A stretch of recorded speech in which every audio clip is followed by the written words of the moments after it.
네, 오늘 본문은 요한복음 15장입니다. 요한복음 15장이에요. 요한복음 15장 1에서 5절 말씀입니다. 요한복음 15장 1에서 5절 말씀입니다. 네, 제가 읽어드리도록 하겠습니다. 하나님의 말씀을 들으십시오. 나는 참 포도나무요, 내 아버지는 농부라. 무릇 내게 붙어 있어 열매를 맺지 아니하는 가지는 아버지께서 그것을 제거해 버리시고 무릇 열매를 맺는 가지는 더 열매를 맺게 하려 하여 그것을 깨끗하게 하시느니라. 너희는 내가 일러준 말로 이미 깨끗하여졌으니 내 안에 거하라. 나도 너희 안에 거하리라. 가지가 포도나무에 붙어 있지 아니하면 스스로 열매를 맺을 수 없음 같이 너희도 내 안에 있지 아니하면 그러하리라. 나는 포도나무요, 너희는 가지라. 그가 내 안에 내가 그 안에 거하면 사람이 열매를 많이 맺나니 나를 떠나서는 너희가 아무것도 할 수 없습니다. 아멘. 네, 더 나은 내가 되고자 하는 욕구. 이런 욕구는 현대사회 가운데 굉장히 중요한 주제가 되었습니다. 많은 사람들이 새로운 목표를 세우고요. 그리고 습관을 개선하기 위해 노력함으로 더 나은 삶을 살기 위해서 정말 부단히 노력을 하고 있습니다. 수없이 많은 자기계발서들이 발간되고 있습니다. 최근에 좀 유명한 거는 브라이언 트레이시라는 저자의 행동하지 않으면 인생은 바뀌지 않는다 이런 책이더라고요. 그리고 새로운 기술 습득을 위한 노력에 열풍도 불고 있습니다. 이제 개발자분들이 우리 교회에 많으신데 요즘 개발자들은 챗GPT 그리고 퍼플렉시티 이런 것들을 꼭 공부를 한다고 합니다. 그러니까 이게 없이는 이제 정말 직무를 수행하기 좀 어려운 시대가 된 거죠. 그래서 이것들을 굉장히 그러니까 노력해서 이 기술을 습득을 합니다. 그리고 재테크, 투자 등등에도 사람들이 관심이 많고요. 그리고 무엇보다 건강 관리에도 참 많은 관심이 있죠. 그리고 이러한 열망은 항상 연초가 되면 더욱더 강렬해집니다. 통계에 의하면 연초에 항상 급증하는 수치들이 있어요. 그 수치들 중에 좀 몇 개를 이제 나열하면요. 하나는 헬스장 등록률입니다. 네, 여기도 지금 끄덕이는 걸 보니까 헬스장을 등록하신 분들이 계신 것 같아요. 그리고 외국어 공부, 특히 영어 공부입니다. 요즘 지하철에서 좀 자주 보이는 광고가 있어요, 그렇죠? 그 어떤 되게 뭐시기 있죠, 그렇죠? 말해 네, 네, 그 이제 광고가 있습니다. 진짜 많이 봐요. 그만큼 진짜 연초에 영어 공부에 대한 열풍이 엄청나구나 좀 느끼는데요. 그리고 하나는 또 도서 구매량입니다. 책을 많이 사요, 사람들이. 지금 베스트셀러는 한강 작가의 소년이 온다라는 책이라고 합니다. 네, 많이 여러분도 좀 책을 사셨나요? 그리고 온라인 강의 플랫폼 가입자 수가 또 폭발적으로 이제 증가를 하고 있다고 합니다. 심리학자 매슬로우의 욕구 단계 이론에 따르면요, 인간의 욕구는 5개로 이제 구분이 됩니다. 근데 그 단계 중에 최상위에 그가 둔 것이 바로 자아 실현의 욕구예요. 그만큼 자아 실현에 대한 욕구는 인류 역사상 사실 굉장히 강렬했습니다. 그리고 이러한 성장 욕구는 그리스도인들에게도 존재합니다. 물론 우리는 조금 다른 단어를 사용해요. 바로 성화라는 단어입니다. 아마 새가족반을 수료한 사람들이라면 이 성화라는 단어를 들어본 적이 있을 거예요. 그렇죠? 혹시 까먹으신 분들이 계시면 제가 요즘 사실 고민하고 있는데 제가족반이라고 한번 반을 좀 열까? 네, 기억하세요? 종교개혁에서 이제 강조했던 것이 칭의죠, 그렇죠? 칭의. 칭의가 우리가 사탄의 자녀로부터 그 세상의 고아로부터 하나님의 자녀로 신분이 변화된 것이라면요, 성화는 수준으로의 변화를 말합니다. 이제 하나님의 자녀가 되었어요, 그렇죠? 법적 칭의를 받았습니다. 그리고 이제 그 수준만큼 변화되는 것이죠. 구원받은 신자가 점진적으로 거룩해지는 과정, 그것이 바로 성화입니다. 그리스도인들은 자주 성화를 꿈꿉니다.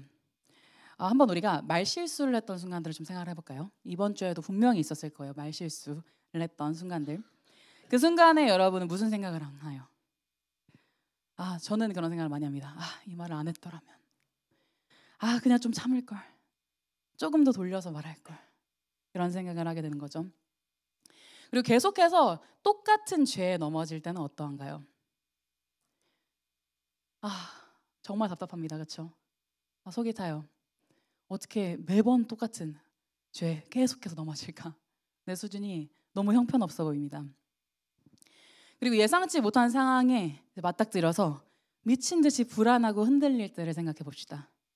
여러분은 무슨 생각을 하나요? 아, 의연한 사람이 되고 싶다.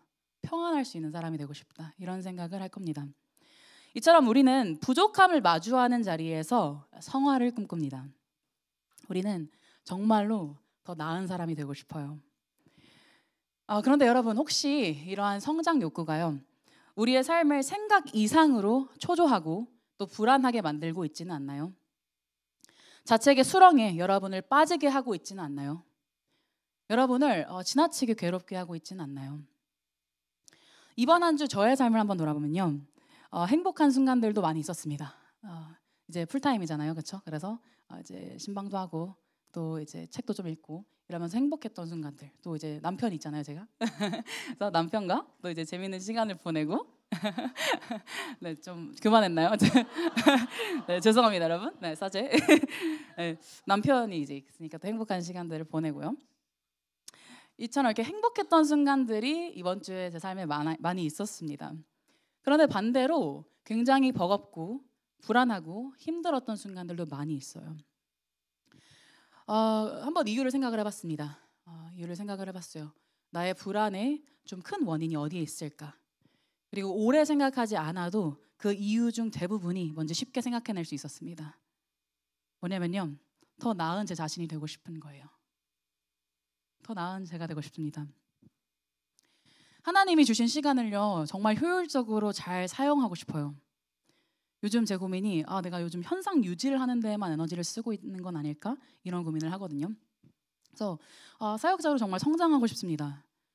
정말 잘 또 신방을 하고 또 더 많은 책을 읽고 많은 공부를 하고 또 새로운 것들에 도전을 하면서 좋은 사역자로 성장하고 싶어요. 그리고 또 지혜로운 사람이 되고 싶습니다. 여러분들이 가진 고민들에 정말 좋은 답, 하나님이 기뻐하실 만한 답을 줄 수 있는 그런 지혜자가 되고 싶어요. 좋은 영향을 끼치고 싶습니다. 그리고 무엇보다 넉넉히 사랑하는 사람이 되고 싶습니다. 아무리 못난 모습을 보더라도, 아무리 답답하더라도 정말 예수 그리스도와 같이 끝까지 사랑하는 사람이 되고 싶어요.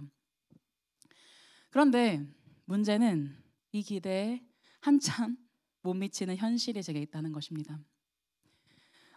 집에서 지금 교회까지 제가 총 75분이 걸려요. 1시간 15분입니다. 꽤 오래 걸리죠. 그 시간을 항상 저는 설교를 듣는 시간으로 쓰고 싶어요.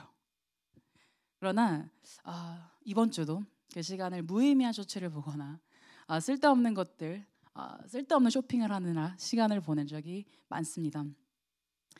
성장은 무슨 한심하기 짝이 없습니다.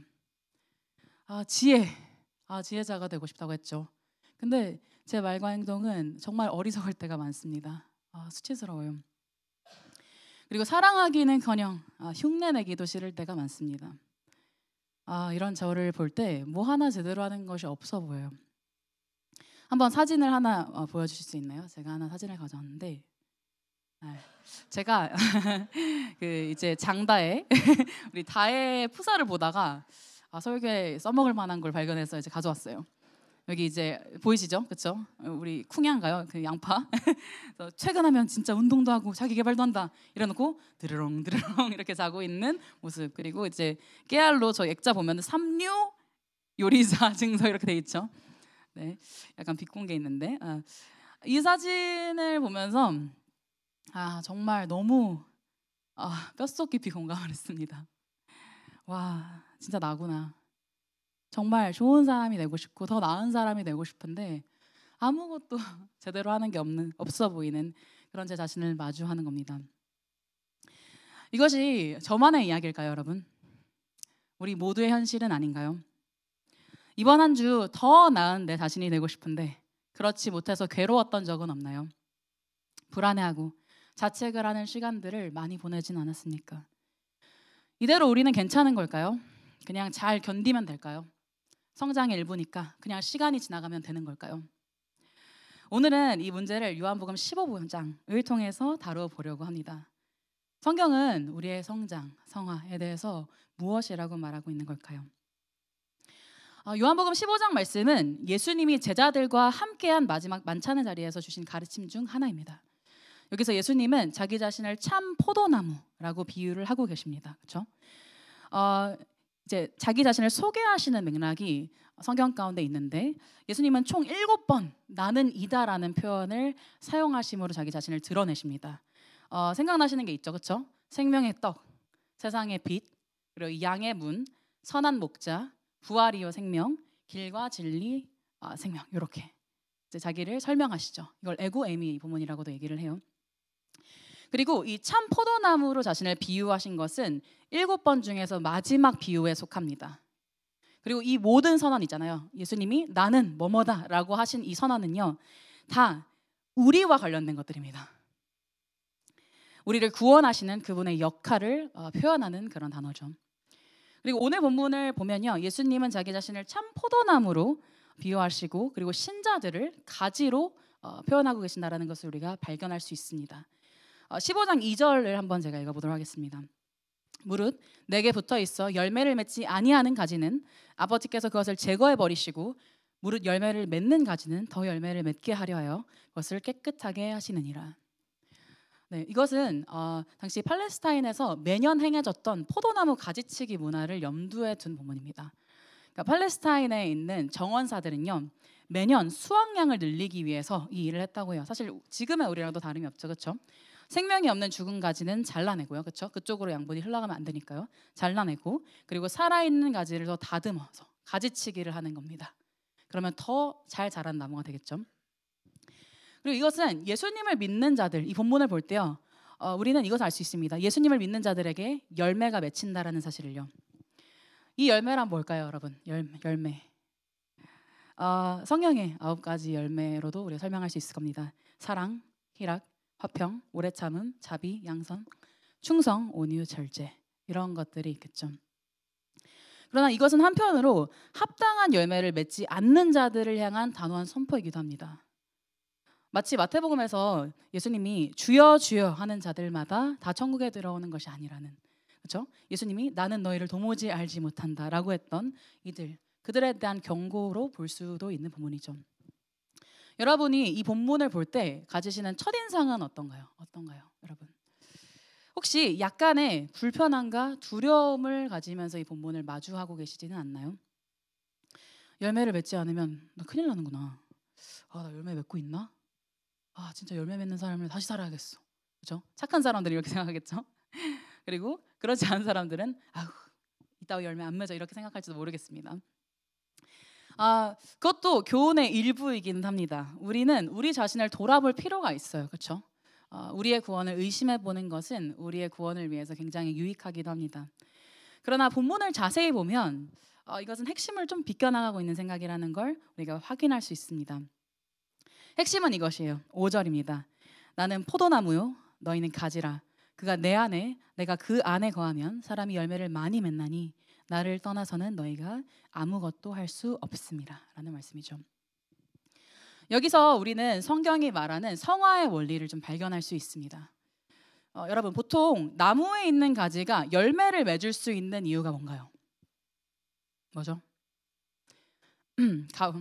과거 제가 생물학도였잖아요, 그렇죠? 네, 과거 생물학도로서 한번 좀 간드러지게 설명을 해보겠습니다. 일단 뿌리털은요, 토양으로부터 물과 무기양분을 흡수해요. 뿌리털은 이렇게 얇잖아요, 그렇죠? 접촉 면적을 확대해야 되거든요. 그래서 접촉 면적을 늘려서 영양분 흡수를 굉장히 용이하게 합니다. 흡수된 물과 무기양분은요, 죽은 세포로 현타가 잠깐 와가지고 죽은 세포로 구성된 물관부를 통해서 위로 이동을 합니다. 뿌리와 물관 그리고 줄기의 물관 이런 식으로 최종적으로는 잎까지 이제 도달을 하는 거죠. 어떠십니까? 좀 가늘어지나요? 허접한가요? 네. 여기서 핵심은 연결성입니다. 연결되는 것이죠. 특히나 이 본문이 강조하는 것도 마찬가지예요. 열매를 맺는 것은 가지 스스로에게 달려있지 않다는 것입니다. 가지에 큰 나무의 가지에 예쁜 나이테가 달려있으면, 가지에 예쁜 이파리가 달려있으면, 가지가 굵고 튼튼하면 그러면 열매를 맺나요? 가지가 나 열매 너무 맺고 싶어 라고 굳건한 의지를 가지면 열매를 맺나요? 아닙니다. 여러분 등산을 제가 이제 종종 했던 때가 있었는데 등산을 하다 보면 항상 부러진 가지를 발견하게 돼요. 그럼 이상하게도 부러지지 않은 가지들에는 정말 많은 열매가 맺혀 있는데 부러진 가지에만 아무것도 없는 걸 보게 되죠. 열매는 가지 스스로 만들 수 있는 것이 아닙니다. 그리고 이 본문이요, 이 원리는요, 우리에게 나쁜 소식 하나를 전해줍니다. 우리의 무능함을 보여주는 거죠. 우리에게는 우리의 성장에 관여할 요소가 조금도 없다는 것을 이 본문은 말해줍니다. 여기에 아마 조금 능력 있는 사람들이 있을 거예요. 괜찮아 보이는 사람들이요. 예쁘고 멋진 사람들도 있을 거고요. 그리고 성품이나 성향이 타고나서 굉장히 매력적으로 보이는 사람들도 있을 겁니다. 그렇죠? 그러나 여러분, 그것이 우리의 성장에 관여할 수 있는 것이 없다는 것이 바로 이 본문의 메시지입니다. 그리고 열매를 맺을 거야, 나는 왕창 맺을 거야 라고 단호하게 선언하더라도 우리는 허공에 열매를 띄울 수 없다라는 것이 이 본문이 말해주는 메시지죠.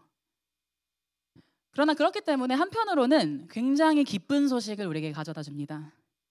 우리의 무능함을 마주하고 인정하며 우리의 생명이자 유일한 생명이자 우리의 기쁨이신 우리의 모든 것이신 그리스도께 붙어 있다면 우리는 많은 열매를 맺을 수 있다는 사실이죠.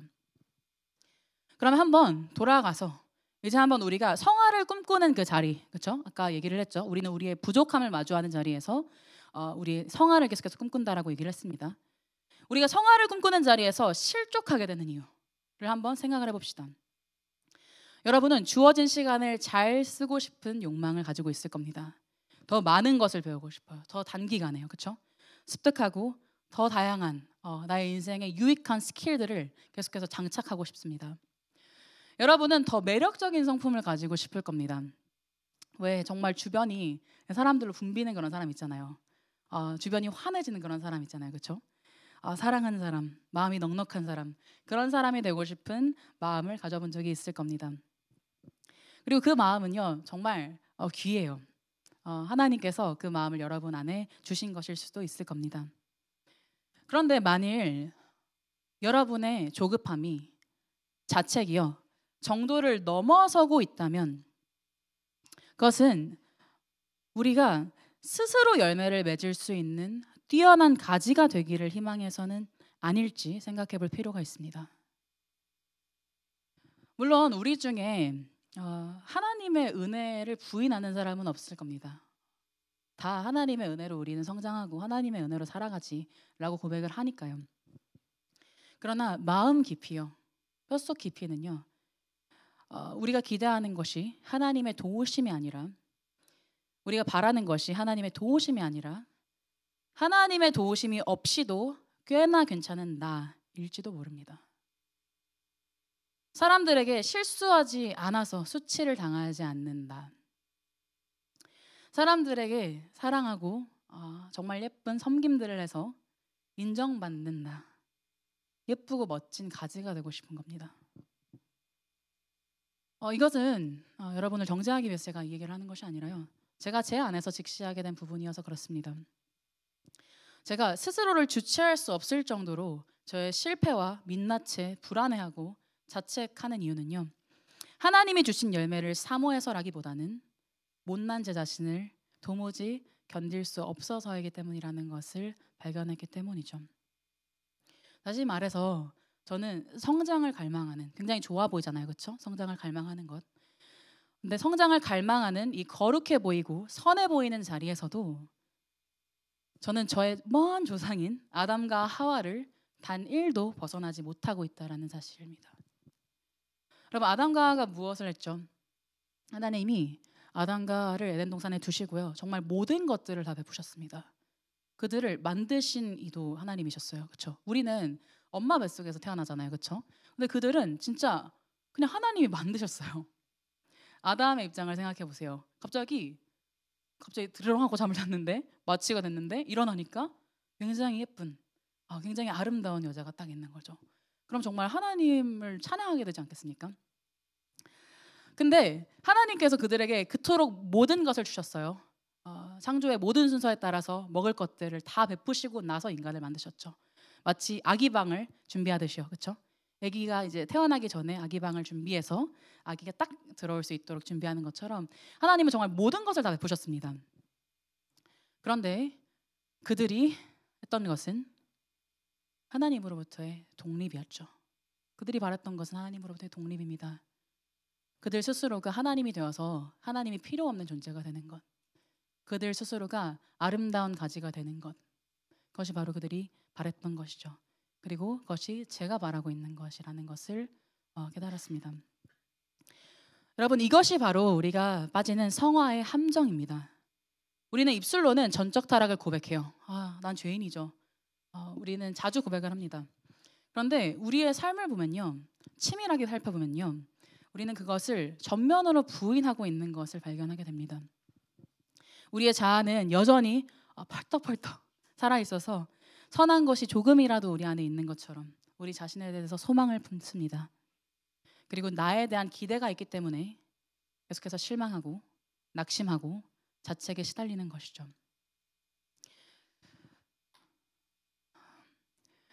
그러나 여러분, 이것이야말로 우리의 형편없는 우리의 모습이야말로 그리스도께서 우리를 위해서 죽으시고 부활하신 이유입니다. 아무리 빼어난 능력을 가지고 있다 하더라도 우리가 그리스도 없이는 무능력한 존재 그 자체이기 때문입니다. 우리는 우리의 행동에 주의한다고 해서 더 열심히 노력한다 해서 성화에 이를 수 없습니다. 우리의 노력은 열매를 내기 위한 노력이 아니라 주님께 붙어 있기 위한 노력이 되어야 하죠. 그리스도의 성품, 그리스도께서 여러분을 행하신 정말 수만 가지 일들, 그것, 그리고 하나님께서 여러분을 위해 베풀고 계신 것들, 그것들을 계속해서 주목함으로 여러분의 일상을 채우는 것이 여러분이 해야 할 일이라는 것입니다. 우리는 그리스도의 사랑을 알아갈 필요가 있어요. 그분이 얼마나 정말 우리의 모습이 형편없을 때도 우리를 사랑하셨는지 그 사랑을 알 필요가 있습니다. 그리고 우리는 죄인들을 향해서 희락을 느끼셨던 그 예수 그리스도를 만날 필요가 있습니다. 그리고 우리는 죄인들 사이에 화평이 되신 그리스도를 만날 필요가 있습니다. 그리고 정말 오래 참으셨던 그분의 오래 참음을 경험할 필요가 있습니다. 그리고 자비, 양선, 충성, 온유, 절제 모두 다 그렇습니다. 그리스도의 이 아름다운 성품, 사랑, 희락, 화평, 오래 참음, 자비, 양선, 충성, 온유, 절제를 경험하게 될 때요, 우리는 비로소 우리도 모르는 사이에 아름다운 열매를 맺고 있다는 사실을 발견하게 될 테죠. 적용을 간단하게 해봅시다. 도무지 변하지 않는 자기 자신에 대해서 절망을 하고 계시나요?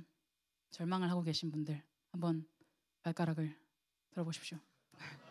네, 희망이 없는 것 같아서 낙담하고 있나요? 그렇다면 여러분을 위한 적용은 이것입니다. 기뻐하시라는 겁니다. 희망이 없기 때문에 희망이 있습니다.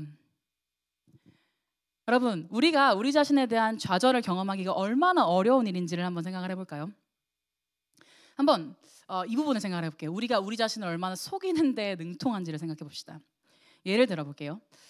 여러분의 날에는 종종 예민한 날들이 있을 겁니다. 저도 그래요. 좀 센치해지고 좀 시크해지는 날들이 있어요. 지하철을 타는데 짜증이 나요. 막 붐비면 막 그냥 너무 짜증이 납니다. 그리고 사람들이 막 인사를 해도 평소처럼 밝게 웃을 수가 없어요. 그래서 막 이렇게 막 연기를 해요. 근데 연기가 잘 되진 않죠. 그리고 사람들에게 고운 말들이 나오지 않습니다. 평소라면 그냥 받아줄 수 있는 일도 참기가 어려운 거예요. 그런 센치한 날들이 우리의 삶에 있습니다. 근데 그렇게 하루를 살아가고 있는데 어떤 사람을 처음으로 만났다고 해봅시다. 되게 중요한 사람이라고 해볼게요. 그러면 그 사람에게 센치한 행동을 다 하고 나서 나중에 시간이 지나고 나서 그 사람을 다시 보게 될 때 여러분 어떤 말을 하게 될까요? 아마 이런 말을 하지 않을까요? 저라면 그럴 것 같습니다. 제가 원래 이런 사람은 아닌데요. 그때 유난히 뭔가 좀 이상해가지고 제가 그때 좀 실례를 했습니다. 죄송합니다. 이런 표현을 할 것 같아요. 그런데 정말 그럴까요?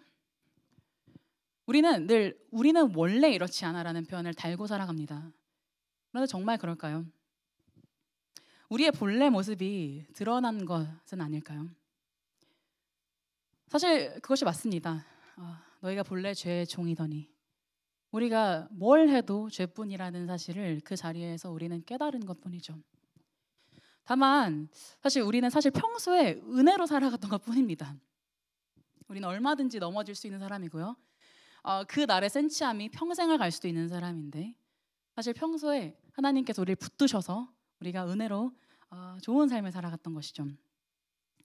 다시 말해서 우리의 삶이 평소에 좀 괜찮아 보였다면 그것은 하나님께서 우리 안에 정말 숨이 가쁠 정도로 열심히 일하셔서 그 결과를 내신 거라는 겁니다. 그러므로 다시 돌아가서 여러분은 좌절을 경험한 그 자리에서 기뻐할 수 있을 겁니다. 드디어 잘난 사람, 콧대 높은 사람들을 위해서가 아니라 죄인들을 위해, 추한 자들을 위해, 수치스러운 자들을 위해 오신 예수 그리스도를 만날 수 있게 될 거기 때문입니다.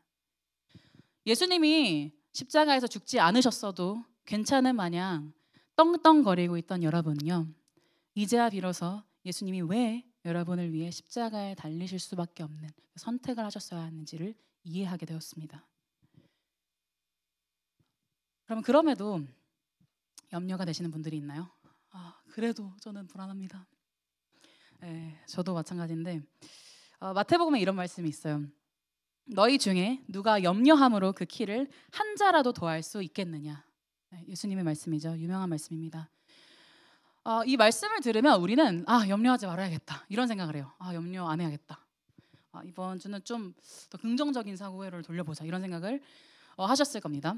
그런데 이 말씀은 단순히 염려를 하지 말라는 이야기가 아닙니다.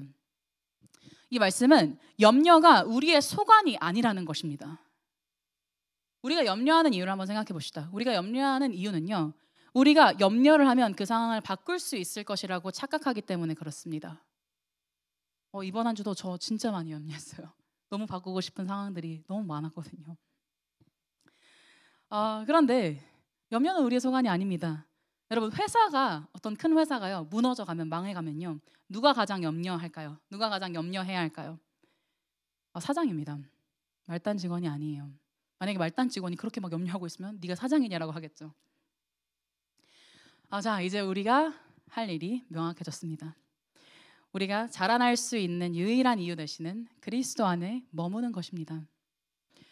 많은 학자들은 예수님이 자신을 포도나무로 언급하신 것이 구약 성경과 관련이 있다라고 말을 합니다. 포도나무가 구약의 이스라엘을 상징하고 있기 때문이죠. 이사야서에 이런 말씀이 있습니다. 제가 읽어드릴게요. 5장 4절입니다. 내가 내 포도원을 위하여 행한 것 외에 무엇을 더할 것이 있으랴. 내가 좋은 포도 맺기를 기다렸거늘 들포도를 맺음은 어찌 됨인고. 이 말씀은 하나님이 이스라엘 백성들에게 좋은 포도를 기대하셨다라는 것을 말해줍니다. 그렇죠? 그런데 하나님이 확인하실 수 있었던 것은 딸랑 들포도였을 뿐입니다. 아마 이렇게 생각하시는 분들이 계실 거예요. 들포도? 뭐 포도가 아니더라도 들포도면 되는 거 아닌가? 들포도도 맛있게 먹을 수 있을 것 같은데요 라고 생각하는 분들이 있을 테지만요, 이 들포도라는 단어는요, 신맛이 나는 포도 혹은 썩은 포도를 말합니다. 그러니까 먹을 수 없는 포도를 말하는 거예요. 그리고 히브리어로 이 단어를 보면요, 어떤 의미를 가지냐면요, 악취가 나거나 무가치한 것이라는 의미를 가집니다. 하나님께서 포도를 기대하셨지만 결과는 무가치한 것, 악취 나는 것뿐이었다라는 겁니다. 구약의 이스라엘 백성들, 하나님의 그 백성들은요, 아무리 위대해 보이는 선조들도 악취가 나고 무가치해지는 것을 피할 수가 없었습니다. 아브라함도, 이삭도, 야곱도, 다윗도요. 오늘 우리가 1부, 2부에서 확인을 했죠. 다 정말 잘라져 버려서, 다 나무로부터 떨어져서 유익한 열매는커녕 썩은 내를 내는 존재들이었습니다. 우리와 다르지 않았습니다. 그러나 하나님 아버지를 참으로 사랑하시는 성자 그리스도께서는요, 아버지가 기대하시는 좋은 포도를 맺게 하기 위해서 참 포도나무로 우리를 위해서 오셨습니다. 그러기 위해서 예수 그리스도는 우리를 대신해서 생명의 근원이신 하나님으로부터 잘라내셔야 했죠. 우리의 악취, 우리의 무가치한 것, 그 모든 것들을 그분은 다 덮어 쓰셨습니다. 우리를 위해서요. 그리고 비로소 악취나는 곳을 통과하고 가치로운 참 생명을 얻으셨을 때 다 끊어져 버린 가지인 우리를 그분께로 붙이시고요. 우리를 싸매 안으시고요. 우리를 회복하셨죠. 생명으로, 기쁨으로, 참된 삶으로요. 이것이 그리스도께서 여러분을 위해 하신 일입니다. 여러분, 그럼에도 불구하고 조급하십니까? 최근에 제가 테무에서 물건을 좀 샀습니다. 저희 엄마가 테무에서 뭘 사서 막 저한테 주시는데 저도 한번 궁금해서 테무를 한번 좀 깔아봤어요. 평을 보니까 굉장히 이제 좀 좋은 걸 사면은 실패할 가능성이 너무 커 보여서 비싼 것들을 못 사겠더라고요. 그래서 짜잘짜잘한 거 막 이게 1,000원, 2,000원 하는 것들만 샀습니다. 그래서 13,000원 딱 채워가지고 샀어요. 근데 이제 사실 이런 것들이요, 소위 말해 싸구려라고 하죠. 싸구려는 그냥 뚝딱하고 찍어낼 수 있는 것들입니다. 시간이 얼마 걸리지 않아요. 그냥 기계로 뚝 하고 찍어내면 됩니다. 그런데 장인들이 만드는 명품 있죠. 장인들이 만드는 그 정말 뛰어난 가치를 가진 명품은요, 어마어마한 수고와 시간이 듭니다. 하나님은 어떤 분이시냐면요, 참된 인간을 빚어가시는, 만들어내시는 장인이십니다. 오늘 본문에서 말하는 바와 같이 그분은 열매 맺는 가지에 영양분이 잘 공급되도록 장가지를 치시는 일들을 하십니다. 이런 말씀이 있습니다. 무릇 징계가 당시에는 즐거워 보이지 않고 슬퍼 보이나 후에 그로 말미암아 연단받은 자들은 의와 평강의 열매를 맺느니라. D.A. 카슨이라는 학자는 이것을 그리스도의 훈련이라고 하죠. 하나님께서 끊임없이 우리를 훈련시키심으로 정말 그 아름다운 열매를 맺는 가지로 우리를 빚어가신다는 겁니다. 여러분 한 명 한 명은 지금 하나님의 그 장인이신 하나님의 손에 맡겨졌습니다. 그래서 시간이 좀 걸릴 수 있어요. 그러나 그 결과물은 이 시간들이, 이 오랜 시간이 무색할 정도로 정말 화들짝 놀랄 만한 것이 될 겁니다. 하나님의 일하심을 같이 신뢰합시다, 여러분. 마지막으로 이제 찬양을 하기 전에 한 가지 이제 예화를 나누고 찬양을 할게요. 여러분은 더 나아지지 않는 자신에 대해서 참 이제 고민을 하게 될 때 많죠, 그렇죠? 이번 주 사실 제가 신방을 했던 지체들도 다 그런 고민을 가지고 있었어요. 그래서 이 설교를 이제 준비를 했던 건데, 제가 2019년 정도에 케냐에 이제 선교 훈련을 갔던 적이 있습니다. 오래 간 건 아니고 그냥 2주 정도를 갔어요. 근데 그때 제가 정말 저의 앞길과 관련해서도 고민이 많았고, 그리고 제가 더 나아지지 않는 것, 뭔가 성화되지 않는 것에도 너무너무 고민이 많았고, 그래서 막 애쓰고 있었어요. 그리고 선교사님께 막 얘기를 한 거죠. 저는 막 앞길도 모르겠고 제가 뭘 해야 될지도 모르겠고 지금 제가 잘 하고 있는지도 모르겠습니다. 막 이런 얘기를 했어요. 근데 선교사님이 저에게 이런 말씀을 해주시더라고요. 승민아, 만약에 너가 그때 이제 제 남자친구를 아셨거든요. 네, 지금 현 남편이죠. 승민아, 승우랑 너가 놀이동산에 갔는데 너가 계속해서 내일 일을 염려하고 우리 내일 뭐 해야 돼? 나 괜찮은 건가? 진짜 다음 주에는 뭐 해야 돼? 나 지금 이렇게 해도 괜찮아? 라고 끊임없이 고민을 하면 승우는 어떤 마음을 느낄까? 이런 얘기를 하시더라고요. 그걸 듣는데 마치 제 머리를 망치로 이렇게 맞은 것 같았습니다. 와, 하나님께서는 그냥 정말 그리스도와 지금 이 순간 그분이 주신 것들을 누리고 그분의 성품을 보고 그분이 행하신 일들을 보면서 즐기고 기뻐하라고 나에게 오늘을 주셨는데, 나는 너무 많은 것들을 염려하면서 오늘 내 앞에 서 계신 주님을 보지 않고 있었구나 라는 생각을 그때 하게 되었습니다. 그리고 제 마음에는 신기하게도 평안이 깃들었죠. 여러분, 명절이 다가오고 있죠. 명절이라서 더 여러분의 지금 가진 직업, 이런 것들, 여러분의 모습들 때문에 더 염려하고 계십니까? 더 나은 내가 되지 않으면 사랑받지 못할 거라고 계속해서 염려하고 고민하고 계십니까? 그리스도께로 오십시오. 그분을 바라보십시오. 그분을 바라보는 것 안에 여러분의 참 행복 그리고 참 성장이 있을 겁니다. 네, 같이 찬양하겠습니다.